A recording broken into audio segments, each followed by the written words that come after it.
So today we have got Bridger Varga, and he's from Mount Pleasant, Utah at Wasatch Academy. And I'll just do a brief bio and then I'll turn it over to him. So Bridger was raised basically in the Utah green industry, working with his dad, Bill. Some of you might have heard of him. He was at the former Utah Botanical Garden. So Bridger worked there during the summers and during the school year and afternoons doing landscape projects, and then also working on landscape projects up in Box Elder County, Utah, where he was raised. He studied horticulture and history at USU, Utah State University, before he accepted a position at Wasatch Academy in Mount Pleasant.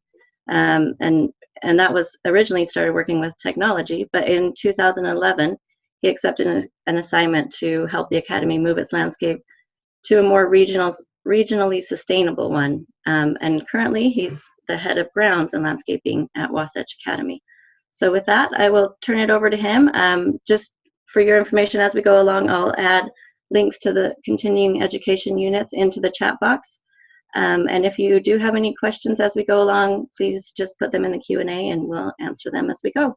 Thanks for coming, Bridger.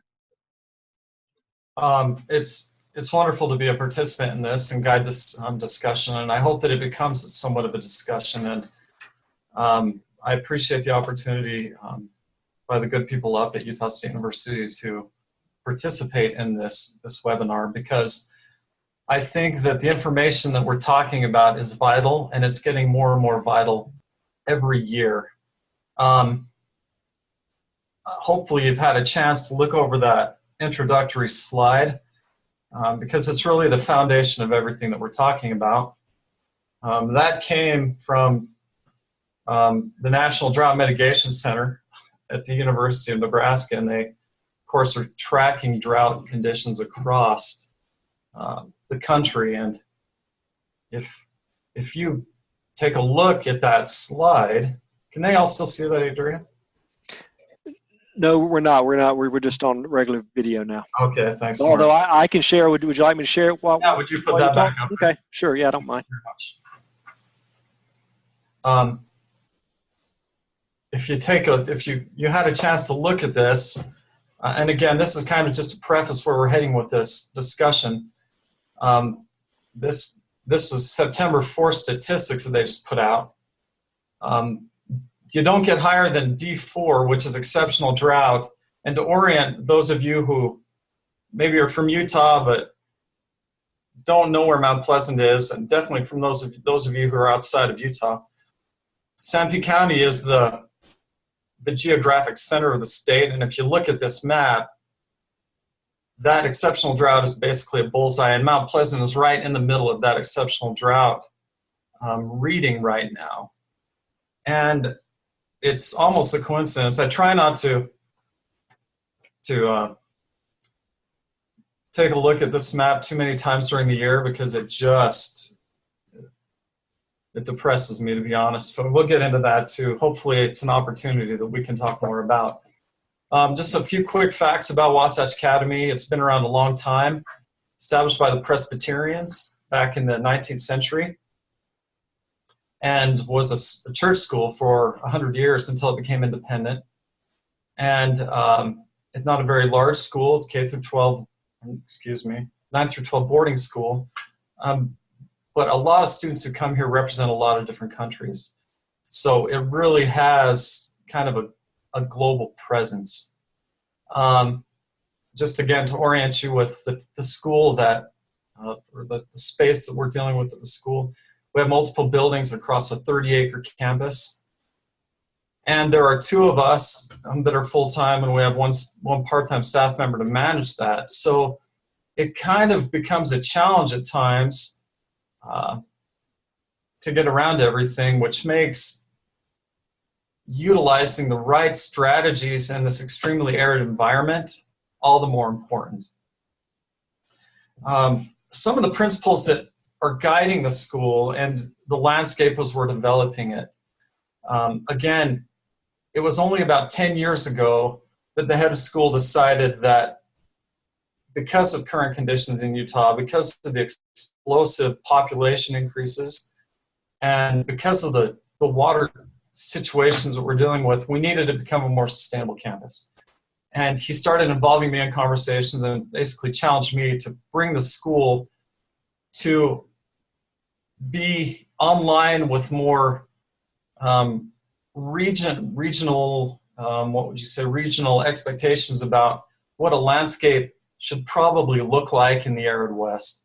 For a long time, the school it had a very traditional feel, lots of bluegrass turf, kind of the preparatory boarding school feel that you would expect in the East. Problem is, that type of landscape doesn't effectively work here in the West under the current conditions we're dealing with. So the challenge was to try to elevate that, the landscape to meet those needs. So the principles that we began driving our landscape were principles of sustainability, but at the same time, beautification. And so we wanted to be a more environmentally sustainable landscape driven by the principle of conserving as much water as we possibly could. At the same time, we wanted to be more beautiful. Now, so many people associate green with beauty, and that's appropriate. But what if you simply don't have the water that you need in order to maintain that lush green landscape that you associate with beauty? Well, you have to make some decisions and make some hard decisions sometimes. And that began a process of guiding the landscape at Wasatch Academy in kind of a more regionally appropriate direction, using more natives and using a wider plant palette of grasses especially. So I wanted to talk a little bit about rural Western landscapes. For those of you who maybe aren't as familiar with what a rural Western landscape is dealing with, there's a few observations and generalizations that can be made. Mount Pleasant's a very small town, only about 5,000 people, and it's what you would call the quintessential rural landscape in Utah, I believe, because so many towns are just like it. There's lots of deferred maintenance in our landscapes here, which generally means a buildup of invasive non-native weeds, and the prevalence of those are extreme. The seeds have built up in the soil after many, many years, and it seems like any open space that isn't managed correctly, your non-native weeds, your kochias, your spurges, they will be present and they will take control fairly quickly. And you see that throughout the area. There's a very, very generally limited horticultural plant diversity in the rural West, and you really don't see the prevalence of the same type of plants you do in urban areas. Even in urban areas in the West, it's just not present. You'll see a few species that have taken hold because of the conditions that they've been able to thrive under. They've found their niche and they've really established a foothold, and combating those occasionally has become a problem. I can think of your Siberian elm, for example, is the prominent tree in Mount Pleasant, Utah. They become large, they become troublesome, and they're a weedy tree, and we deal with that in our landscape. Probably the biggest observation that can be made about the rural Western landscape is the high variability in available irrigation water. And here in Mount Pleasant, the irrigation system we're operating under is based on 20th century reclamation projects and water agreements. And much of the water that flows down the creeks from the mantis that are just to our east, we don't even have access to. It flows on down different water drainages to supplement irrigation systems in other parts of the state. And that's just by virtue of water agreements that were made probably in the early 20th century. And yet we in the 21st century are still trying to operate under those agreements that really are no longer applicable. just due to population increases and climate change potentially. To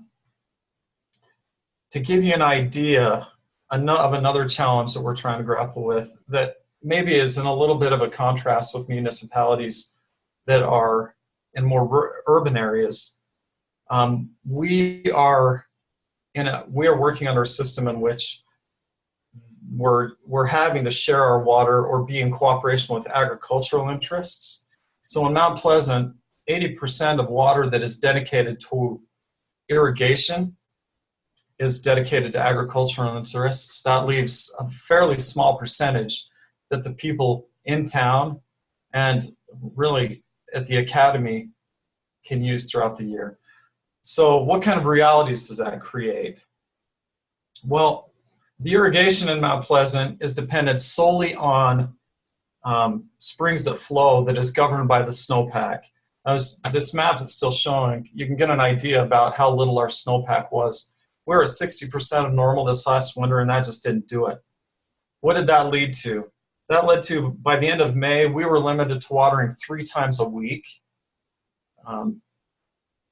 during the morning hours of, say, 6 to 10, and then in the evening from 6 to 10, and not outside of those hours. That was in May.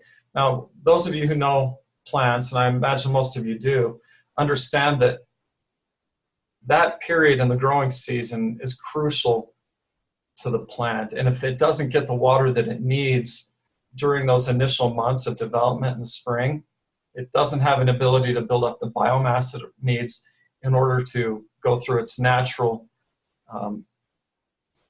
reproductive process during the year. And if at this point in the year it loses out, sometimes it doesn't get it back.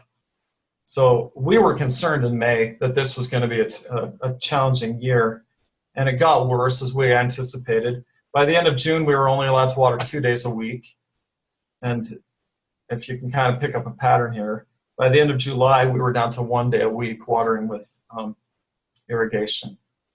And that simply, in a traditional landscape, is not enough to sustain it. And we don't suspect that this condition will improve anytime soon, necessarily. I think, depending on, since it's a snowpack-driven irrigation process, we can always hope for greater snowpack. But because of population pressures, we suspect that even on good years, that reliance we have so heavily on the snows that we get is not going to be able to be counted on.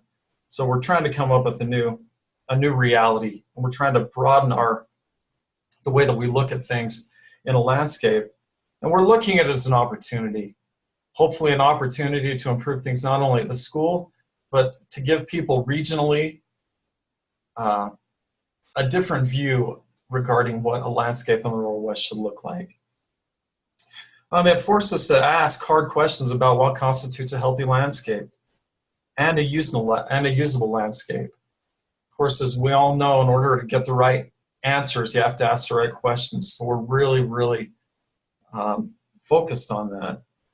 Another thing that has forced us to do is avoid making horticultural assumptions about what our landscapes are going to be. And these realities have caused us to make a few observations and realizations that hopefully everybody can apply to their landscapes, whether they be commercial or residential, that can maybe make them a little bit more sustainable and usable at the same time. Mark, if you want to just cut over to that first slide. What we're trying to do is recognize that there needs to be some sort of recontextualization of cultural norms regarding how Western landscape is defined. And we do that largely through design and management. And the first thing that needs to happen is an honesty in what our real spatial needs are. And that means putting more analysis into what are we doing in our landscape actually. And this first slide kind of epitomizes that idea. This isn't Wasatch Academy. In fact, this is at the New York Botanic Garden in New York City. And I took a picture of it because it made me laugh. Because there are these sprawling, wonderful fields of green lawn, but they don't want you to walk on them. And in New York City, or probably in many places in the East, it's okay to use grass as a ground cover. I would suggest that in the West, where we have gotten into the habit of using bluegrass turf as a ground cover, we need to readjust the way we're thinking about that. And I had some conversations early in my tenure as head of grounds at Wasatch Academy with the financial director who I work closely with at the school, and he made the point to me one day, and it's always resonated with me, and I always share this story. He would look out his office window at the sprawling amount of grass we had around campus, and he'd get frustrated, and he'd ask me the question, what good is that grass out there if we're only watering it and the only person who walks on it is the person pushing the lawnmower? And I guess that kind of speaks to a larger theme here regarding usability and the way that we're defining our landscapes. And that's kind of back to being honest in our spatial needs analysis. What purpose does it serve? And we've got to be more direct in asking that question before we even begin the process of instituting a new landscape. So that said, we began this process of thinking more deeply about how we define the spaces around the school based on usage and what type of plants will work in those spaces that perhaps maybe originally were turf or which in the future would just be turf. And I can start going through this slideshow a little bit. I think that we've kind of gotten to the habit in our landscapes of looking at water as what it is, and that's a Band-Aid, because a lot of water can really cover up a lot of mistakes that are probably made in the design phase of that landscape. And water can also account for a lot of mismanagement practices in a landscape as well. So the minute you pull water out of a landscape, it seems like the bandage is off and you see all of the potential errors that were made and also all of the strategies that you really need to employ to maintain a good landscape. Of course, these are images of the school, and as we kind of go through, they'll kind of tell the story of what we're trying to do at campus. This is a parking median or a parking strip, as you know, and up in the water districts north of us in Central Utah Water Conservancy District, and up in Utah County, Jordan Valley, and Weber County, a little further north, there's a big movement to try to get people to flip the strip, so to speak, and to avoid putting and using excessive turf areas in these water strips, these parking strips that take so much water to keep them looking good when there's other alternatives. And this project here, the picture on your left, was really one of our first attempts at Wasatch Academy 7 years ago to do that. And instead of putting turf where turf would have been put, we incorporated a mixture of lavender, Rhus aromatica, which is a grollo, to achieve a different look. And it worked for us. And this is a low water irrigated parking strip. In fact, this particular section of park strip only receives water from overspray from the lawn, really. And it works, it thrives, and we consider it a success. The picture on your left, or a picture on your right, is is a building that we did about the same time, and that is a no-water landscape. It's an incorporation of both natives and some non-natives. You see the Russian sage in the front. There's a bristlecone in the back. And then the shrubs, of course, you've got the Grollo sumac in the front. The yellow-leafed one in the back is our local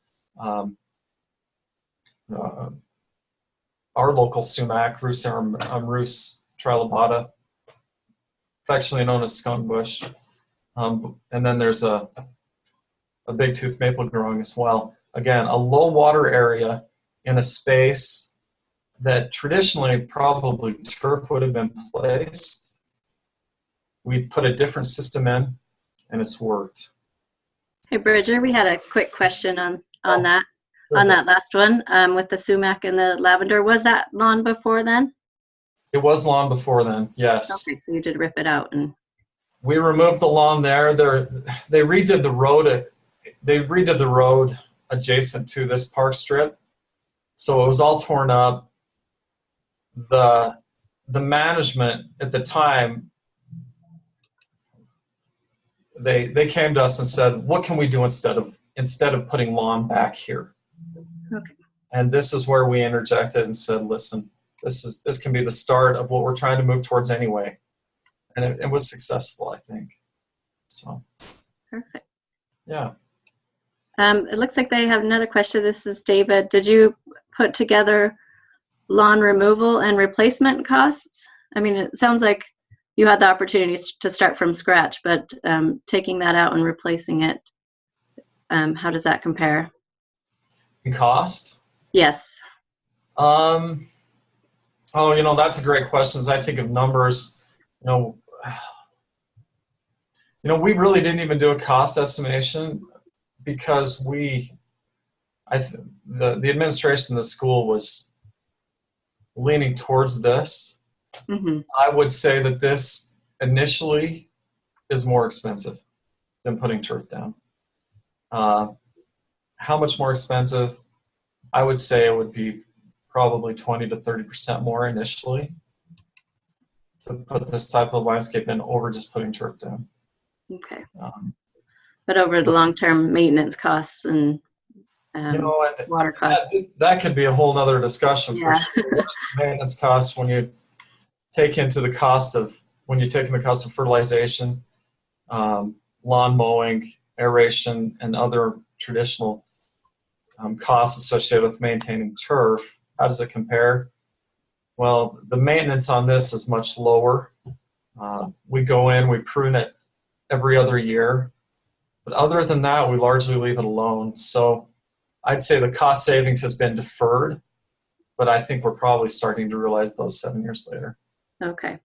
Someone else had a quick question about that too. Jennifer asks, what is the current water system for that area now then? Is it on drip or do you? So the trees are on a drip system. We're committed to watering our trees because they need it. But there is no irrigation in the lavender and Grollo. Yeah. Those are hardcore. We consider those some of our hardcore water-wise plants. I mean, they're real winners. And we're realizing that through experience, that really they can sustain themselves fairly nicely on what you would consider a regular water year through the summer. And we do count on summer thunderstorms. And we've been fortunate this year to have some good ones that have really been able to sustain these areas. I would say on a year that we didn't have that summer rainfall, we would have to probably irrigate these. And not necessarily to keep them alive, because I think they'd probably slip into early dormancy and be fine, but they would definitely suffer. Okay. Yeah. Thanks. That. So, kind of on to the next slide. I think that not being afraid to use natives as legitimate ornamentals is going to be an important aspect of moving towards a more sustainable landscape. I know that and this is just through experience, a lot of people, especially outside of the trade, homeowners, when you say the word natives, they kind of twitch a little bit. And there isn't always a positive connotation associated with use of native plant. And I think that that's probably a cultural shift that hopefully we start to overcome, that natives can be legitimate ornamentals and not just fringe species that we use occasionally in the background of our landscapes. This slide, this is a spring image and a fall image of basically the same landscape. And it is out on Highway 89, which is one of the main highways through the state of Utah. It's out in front of one of our academic dorms, or excuse me, one of our academic buildings. And I took this picture because the ground cover we chose to use is blue Grama. And blue Grama isn't a true native to the Mount Pleasant area. You probably have to go south into southern Utah to find it in the kinds of stands that we've created here, but it works really exceptionally well. And in the slide on the left, you can kind of see that we're starting to augment it to give it a little bit of seasonal interest with some bearded iris that looked absolutely beautiful this year. And then the scene on the scene on the slide on the right is just how that blue Grama looks when it's cut down to an even level and more or less mowed. We do that with a weed eater to just knock it back. And believe me when I say that this is really pushing the envelope of what people are used to seeing in Mount Pleasant. But we're doing it anyway. So we're just taking that plunge and trying to demonstrate what the possibilities are.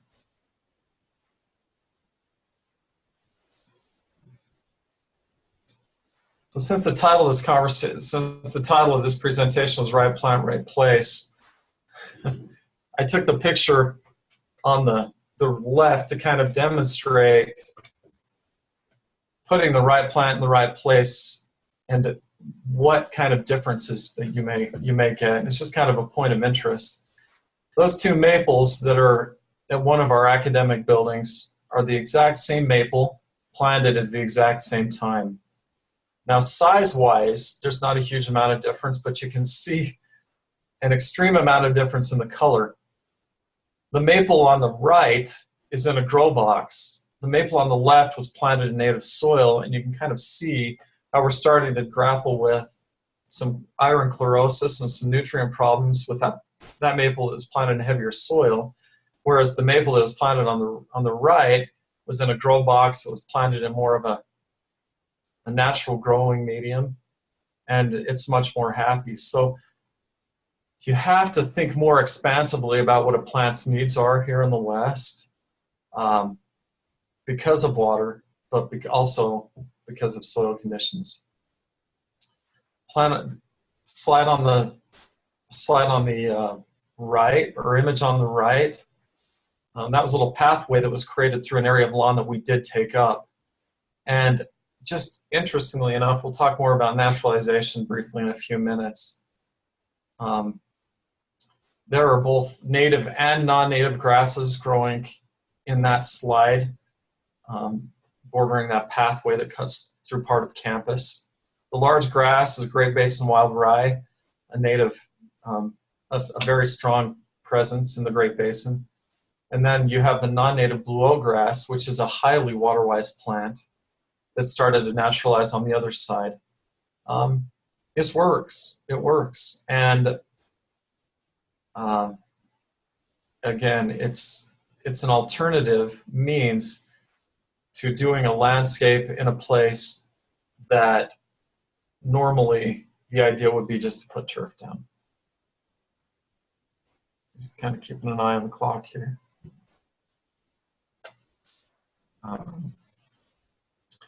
So getting a better grasp of the thin margin between what constitutes a well-managed landscape and a chaotic one is something that we're getting a better handle on.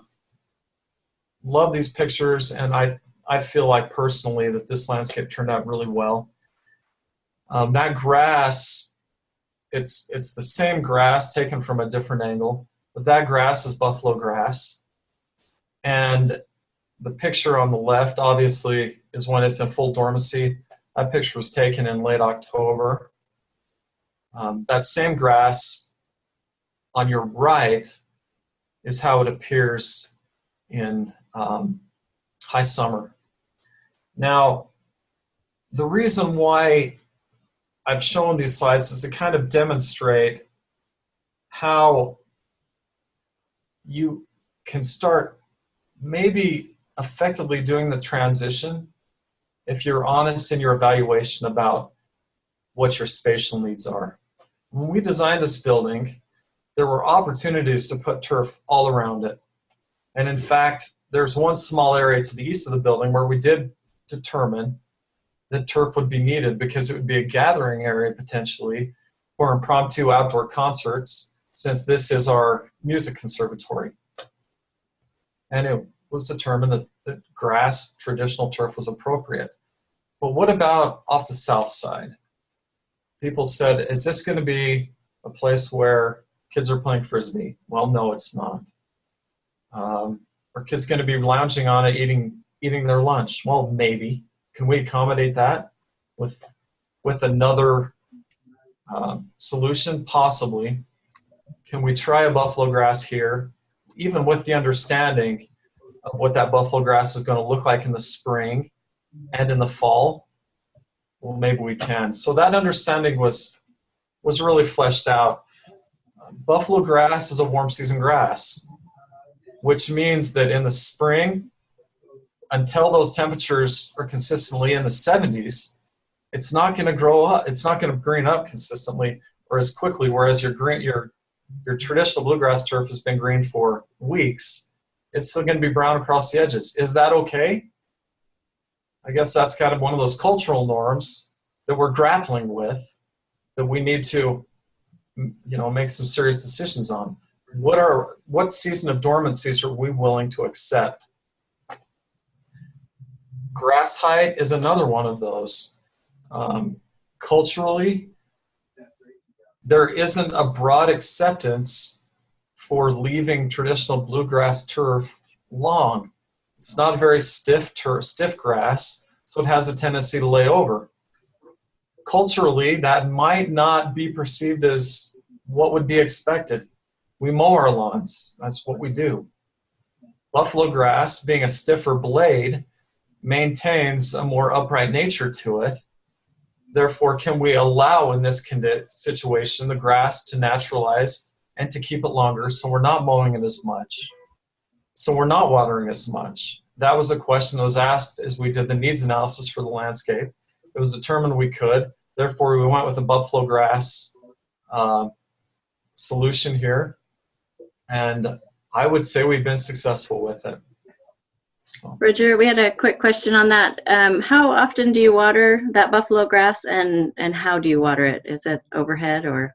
Yeah, the irrigation system are low pressure rotor heads, and we water that buffalo grass. We water it probably about half of what we water traditional bluegrass. So that grass right there gets 20 minutes of water. When we can water it 3 times a week, we do it. But on a year like this, our buffalo grass has been getting watered once a week for about 40 minutes.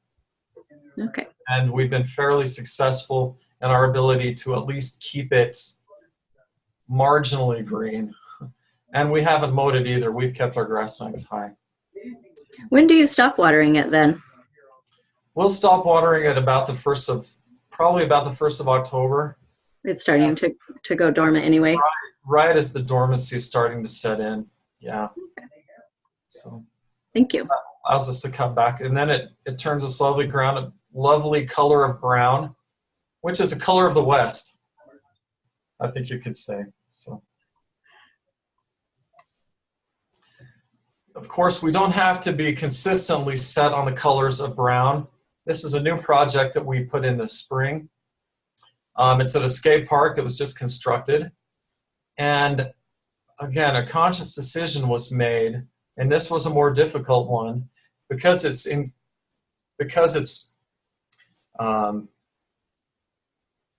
so close to our skate park.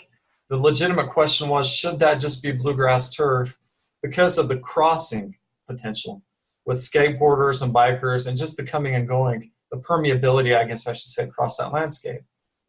We pushed the issue and said, let's come up with a better alternative. And let's get people used to the idea that you don't cross it necessarily. You use the established pedestrian walkways that have been created with cement. But knowing children the way we know them, will they cross it? Absolutely they will. Will skateboards end up out in the middle of that? Yes. Will kids ride their bikes across it? Yeah, they already have. So we went with a blue fescue solution. It's cool season grass. So many of you probably know how well blue fescue functions, both as both for early season color and mid-growing season color too. The slide on your right, that picture was taken, actually, I just put that in this morning, and you can already see what it's done, even on a year where we haven't had a lot of water to establish it. Those grasses are coming in beautifully, and I think when the biomass all fills in, we're going to be very satisfied that we put in a low water landscape that at the same time has a high level of resiliency. And you can also see we put the same type of bearded iris through there to give that an additional enhancement during the early spring season of the year.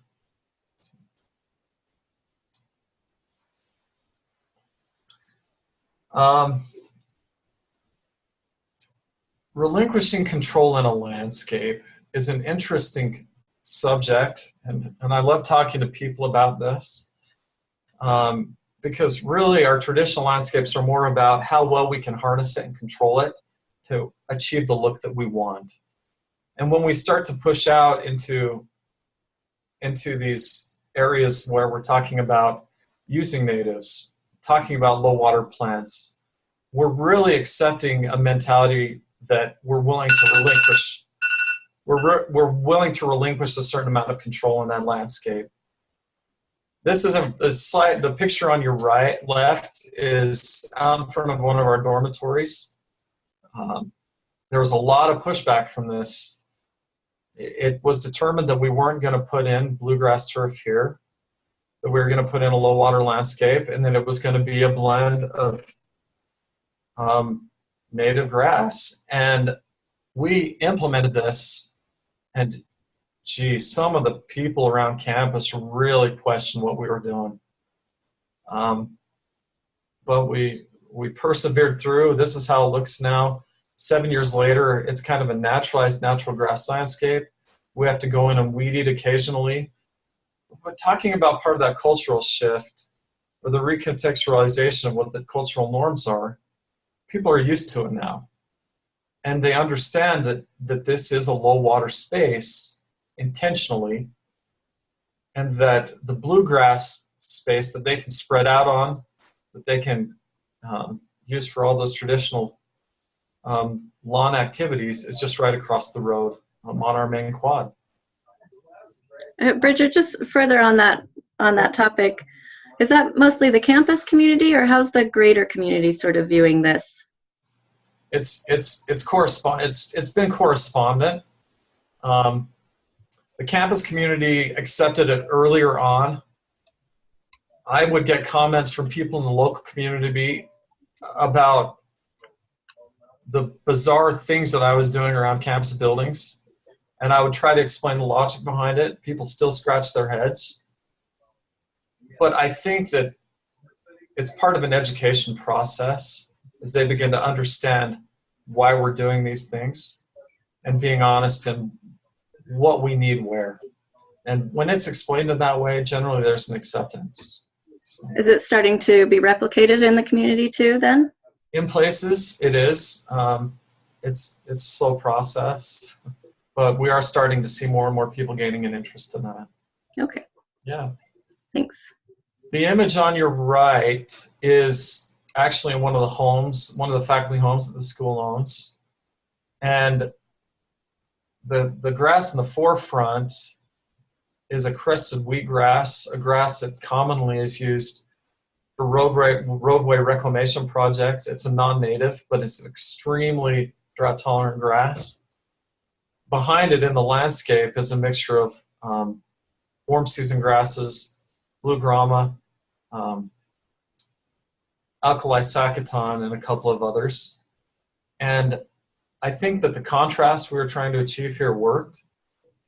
The reason why we put it in front of this home is the current occupant has no interest in taking care of their yard. So we tried to implement a solution that would not require a high amount of maintenance to take place.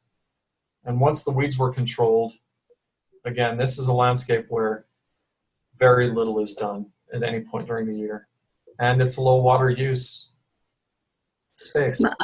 Mark had a question about with that taller grass and maintaining it. Do you have any critters running around with that? Has that become an issue? Most of the yeah, small critters, no. Big critters, yes. We have a resident deer population in the state, and those deer become problematic in a landscape, but it's almost created an opportunity in design as well. How can we accommodate a factor that we have no control over? So yeah. We have deer wander through. And then David asks, what does a typical annual weed control look like? On this landscape? Yeah. On this landscape, weed control would be probably spot spraying of 2,4-D every 3 or 4 weeks. Yeah. Okay. And the idea behind that is just to get it to a point where, we're comfortable with, the amount of weeds that are there. And again, it's kind of a broader discussion. When does the existence of weed in a landscape become okay, or when does it become a problem? And it's evaluating where the thin margin is between a fully managed landscape and a chaotic one, and which direction do you let that pendulum swing? Are we going to have weeds in our landscape? Yes, we are. The question is who notices them? And this is something that I've tried to come to terms with. I notice 99% of the weeds on campus because it's my job. Somebody driving through may never notice those. And is that okay? Does that make the prevalence of that weed okay? Maybe for a minute it does. At least it gives me a window until I can get over there and take care of it. Weeds aren't taking over the landscape, and that's the important thing. So let's see, what do we have next? Well, so we're trying, and a lot of the way that we use forbs in our native grasses is in mass plantings. This is outside the music conservatory as well. This was designed to be kind of a wedge of taller native grass that kind of winds through the landscape. We made a decision to use a grass called Poa fenderliana, which is otherwise known as mutton grass. It's a very prominent cool season grass that grows natively throughout the Wasatch Front and throughout the Great Basin. Greens up very early, is very beautiful, gets its biomass, but holds it longer through the growing season than some of your traditional native grasses. So with a little bit of moisture, we're able to give it a little bit more of a consistency of green. And again, I think it's kind of a demonstration of, we're not afraid to use those natives to relinquish that control as they start to naturalize to achieve the look and the desired effect that we want. Were there some more questions that came in, Adria? Oh, she's unmuted. Adria, yeah. You can see me talking, but you can't hear me. We've just got someone who's asking, if we can get a list of some of these plants. So maybe that's something we could get together after the webinar. Absolutely, and I'd be happy to provide a plant list. And I forgot to post my email anywhere in these slides, but I can give that to you too.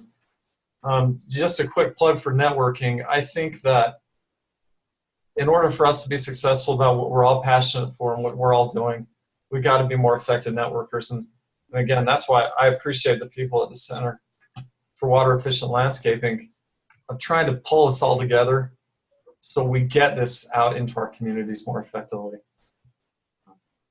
Yeah, and we get to learn from him and learn from all his mistakes and then put that out there.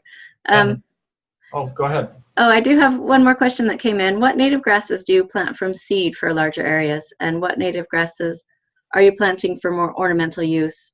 And are they from seed as well? And that's Jennifer asking that. Yeah, we don't. In fact, the only water-wise grass that we planted from seed so far in the actual landscape is that crested wheatgrass, which is a non-native, but it germinates so effectively. We'll sow that seed in November, and it'll be a mature plant by the next July. It's terrific. The rest of the native grasses we use, the mutton grass, the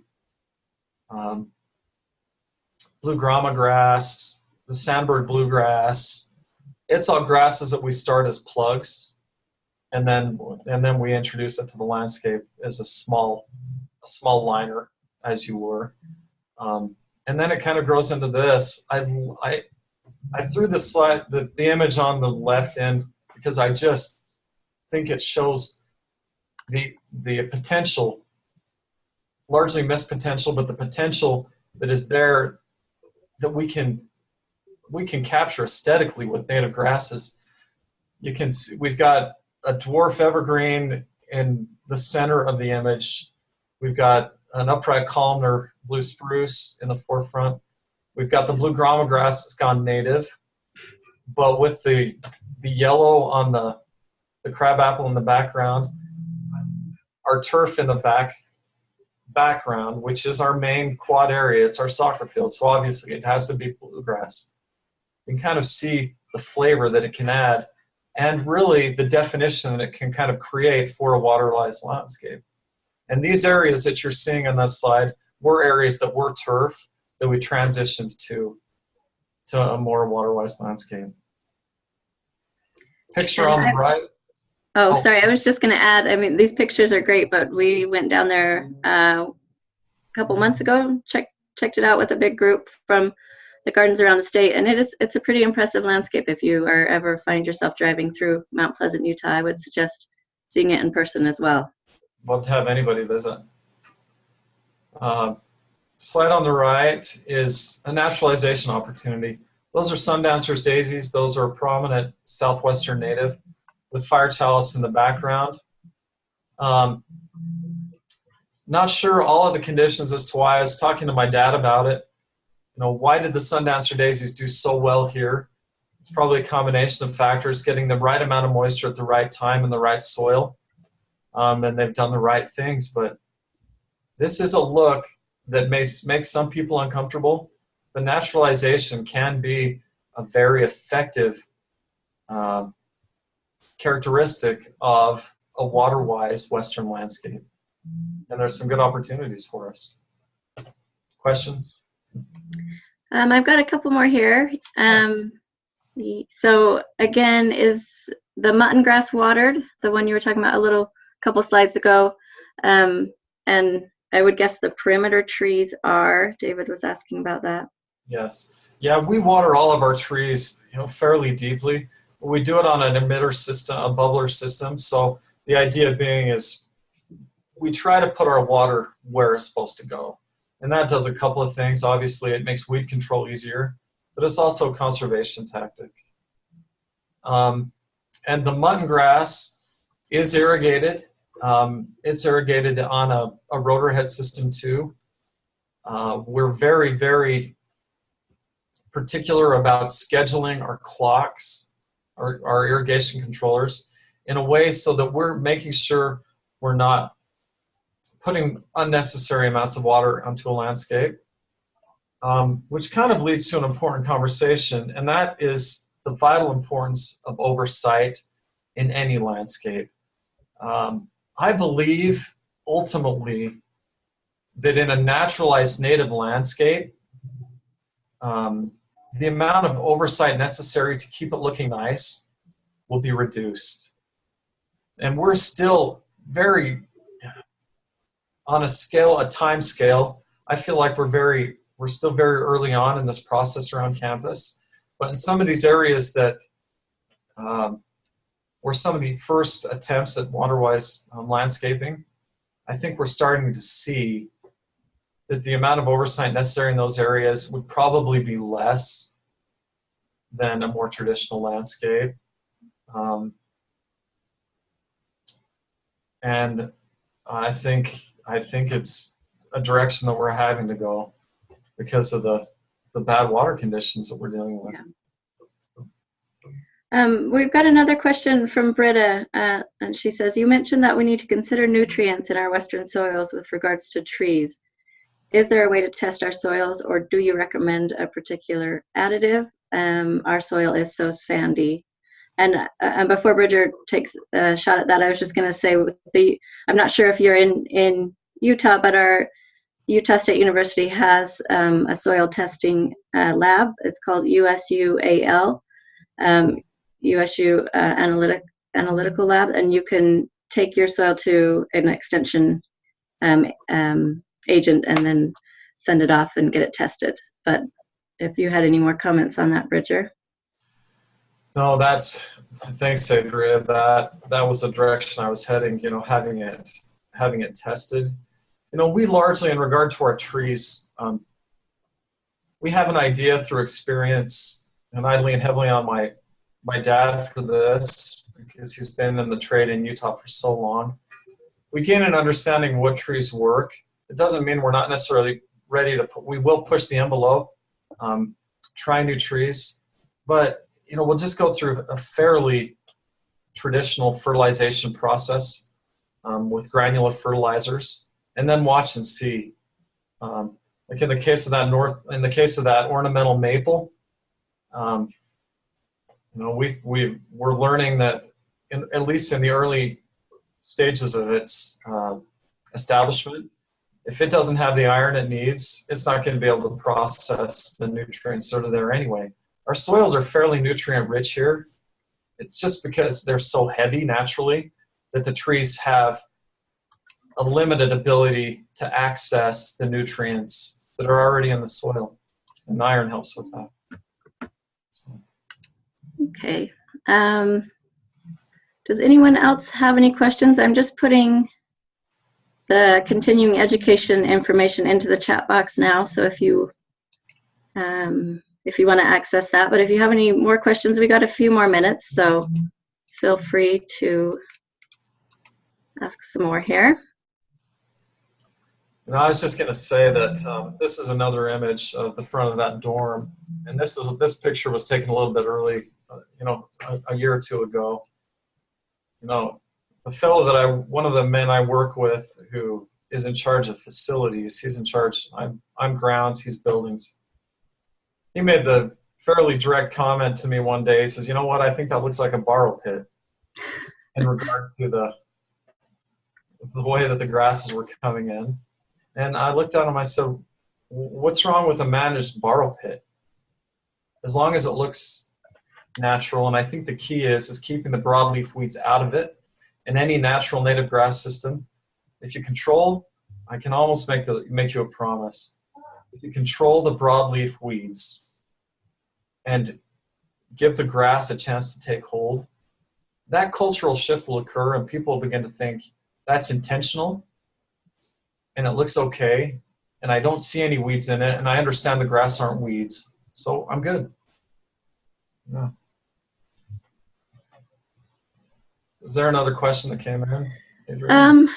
That's all the questions we have. We had a couple that sort of asked, sort of hinted towards availability. Do you want to chat about that a couple more minutes? Was it hard to find a lot of these, or did you have to have them specially grown?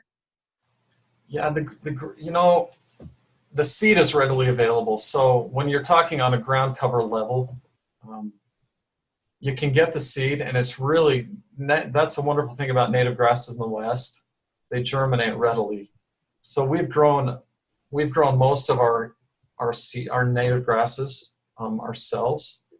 They are available in the trade, though, especially here in Utah. There are several prominent wholesalers that have available most of the native grasses that we've used in our landscapes. So yeah, it's out there, and I think that the more that we push, the more that we ask, the more available that our wholesalers, it's all economically driven, the more available our wholesalers will make them. Yeah. Another question from Kim. How well do these plants grow in humid climate with heavy clay soil?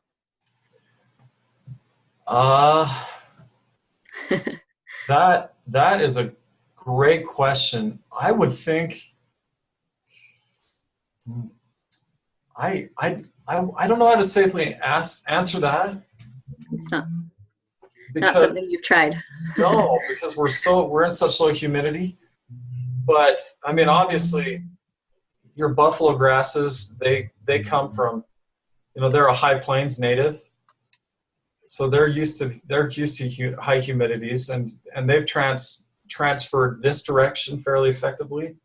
So I suspect, especially your fescues, probably your mutton grass too, since it's a bluegrass. I would say that a lot of them that work here would work there too. Yeah.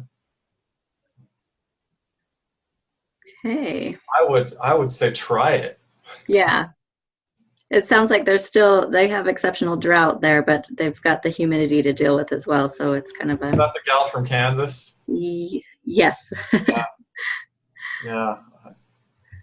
Also, did you want me to share your email address? Yes. Or did you want to share your email address? And then if people do have any further questions or, questions about availability, we could add that in too. So if you want me to put it in the chat box, I can. Yes, please do, Adria. That would be great. And yeah, I'm networking is vital to what we're doing. So I'm, excited about the opportunity to learn from others and to hopefully impart a little bit of the knowledge that we've gained through experience. And that's what we're doing here. It's an experiential opportunity, and we're not afraid to fail for sure, but we're also not afraid to celebrate our successes. And that's kind of been largely what this slideshow has been, an opportunity to show you what we have done that we know has worked. Yeah.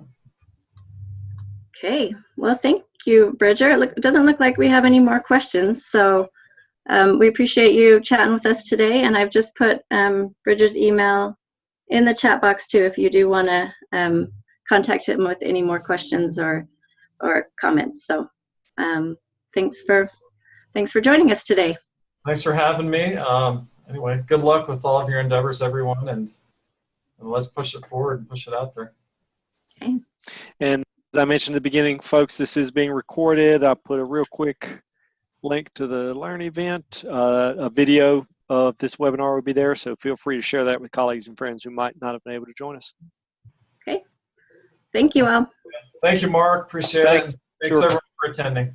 Okay. See ya. Thank you. Bye-bye.